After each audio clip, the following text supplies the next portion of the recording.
नमस्कार, आप news foundation देख रहे हैं। मैं हूं आपके साथ। चैत्र नवरात्र की शुरुआत हो रहा है। बता दें कि इसको लेकर जो भक्त हैं उनके अंदर उत्साह तो है ही, साथ ही साथ मंदिरों में भी माता की पूजा और अर्चना के लिए तैयारियां चल रही है। बता दें कि चैतीय नवरात्र जो है इसमें कई पूजा पाठ किए जाते हैं। जैसे लोग नवरात्र के रूप में मनाते हैं और इसी नवरात्र में भगवान सूर्य का अर्घ्य भी दिया जाता है। और यही नहीं, नवमी के दिन जो है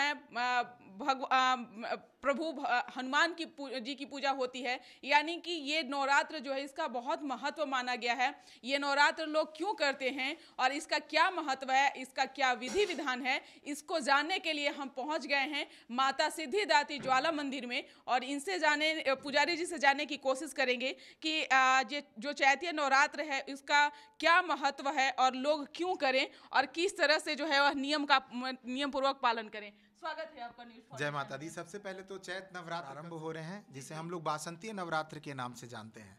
बसंत ऋतु का यह नवरात्र है।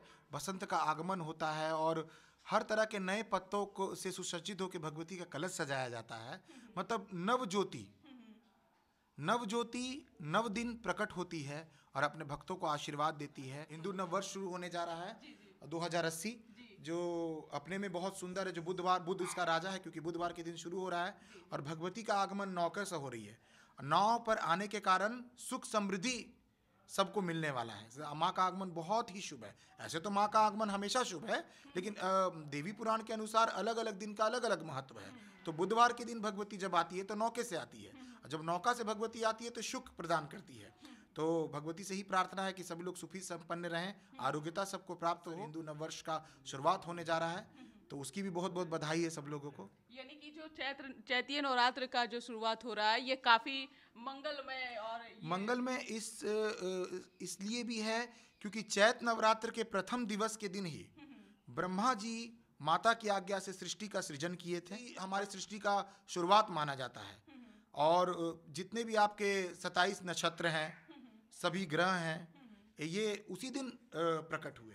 तो माँ के नवरात्र तो हमेशा फलदायी होते हैं। पूजा पाठ भी इस नवरात्र में माँ के नवरात्र तो 9 दिन होंगे ही। अलग अलग स्वरूप के नवदुर्गा के सारे स्वरूपों की पूजा होगी। साथ ही चैत्र में चैती छठ भी मनाया जाता है। तो छठ भी होगा, चतुर्थी तिथि को नहाय खाए होगा। फिर उसके बाद लगातार छठ की पूजा को संपन्न किया जाएगा। और 30 तारीख को रामनवमी का महापर्व मनाया जाएगा। राम लला का जन्म उत्सव होगा, बजरंगबली का ध्वजारोपण होगा। तो इसके साथ नवरात्र संपन्न होंगे। बिल्कुल। इसका विधि विधान क्या है? अगर भक्त लोग चाहें तो हो सके तो मंदिर तक नहीं पहुंच पाते हैं, तो घर में रह करके लोग कैसे इस पूजा पाठ करें? घर में सबसे पहले तो भगवती को अपना मन समर्पित करें। और ना हो पाए, घट नहीं रख सके, तो जयंती तो कम से कम बोना ही चाहिए एक पात्र में। जौ बो करके, शुद्ध भोजन करके, फलाहार करके, अनाहार करके, जैसे भी माँ को प्रसन्न करना चाहें, भजन करके, सप्तशती पाठ कर करके, कोई भी स्तुति करके, माँ को बस माँ आ रही है तो माँ को मनाना है, माँ से प्रेम करना है। वो तो खुद जानती है हमको क्या देना है। निश्चित तौर पे। और अगर क्या सबसे ज़्यादा अति प्रिय जो है माता रानी को अति प्रिय है? क्योंकि बसंतीय नवरात्र हो गया या शारदीय नवरात्र हो गया, सबका अलग अलग जैसे मान्यता है। इसका क्या मान्यता है? लोग कैसे माता रानी का पूजा करें? बसंत नवरात्रि सतयुग के नवरात्र से जाना जाता है। जब तक सतयुग है, जब से सृष्टि बना, तब से ये प्रथम नवरात्र हम लोग का साल का माना जाता है। तो सतयुग से नवरात्र ये चल रहा है और ये सबसे बड़ा नवरात्र है।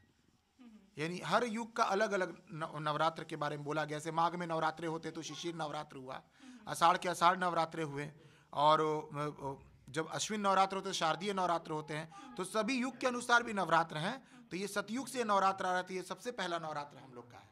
निश्चित तौर पे। और अब भी ये सिद्धिदात्री ज्वाला मंदिर जो है, यहाँ भी भव्य तैयारियां और स्वरूप जो है माता रानी को दी जाती है। हर दिन हर अलग अलग स्वरूप दिए जाते हैं। तो इस बार क्या कुछ है? आप देख रहे हैं कि आज माँ भगवती का स्वागत श्रृंगार किया गया है। कल घट स्थापना होगा अभिजीत मुहूर्त में, और उसके सुबह से ही घट स्थापना का मुहूर्त है। लेकिन अभिजीत मुहूर्त में हमारे यहाँ तो अभिजीत मुहूर्त में ही घट स्थापित होता है देवी का। और उसके बाद अलग अलग स्वरूप का हर संध्या बेला में आरती के समय भक्त दर्शन करेंगे। कल भगवती शैलपुत्री रूप में सजेगी।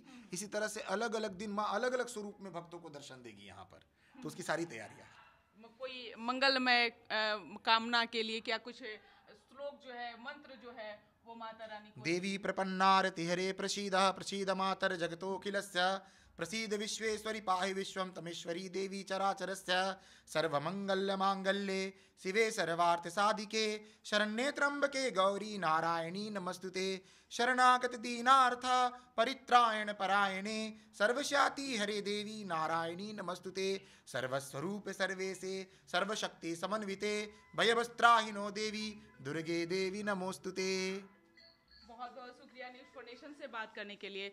तो आप सुन रहे थे क्या कुछ कहना था ज्वाला सिद्धिदात्री मंदिर के पुजारी विवेक जी का। साफ तौर से इन्होंने बताया इस चैतीय नवरात्र का क्या विधि विधान है, इसको लोग क्यों करते हैं, और लोग अगर मंदिर तक नहीं पहुंच पाते हैं तो घरों में कैसे पूजा पाठ करते हैं, वो सारी चीज़ें इन्होंने बताया है। और बहुत ही पवित्र ये पर्व जो है वो बहुत ही पवित्र माना गया है। ये चैतीय नवरात्र ही नहीं बल्कि ये हिंदू संस्कृति के लिए भी ये बहुत मायने रखता है, क्योंकि हमारे सृष्टि का उत्पत्ति जो है उसी दिन हुआ है। तो ये हर मायने में इसको लोग जो है वो पवित्र मानते हैं और आस्था से जुड़ा हुआ यह पर्व है। लोग घर घर में इसे जरूर मनाने की कोशिश भी करते हैं। सहयोगी अकबर अली के साथ न्यूज़ फाउंडेशन, पटना।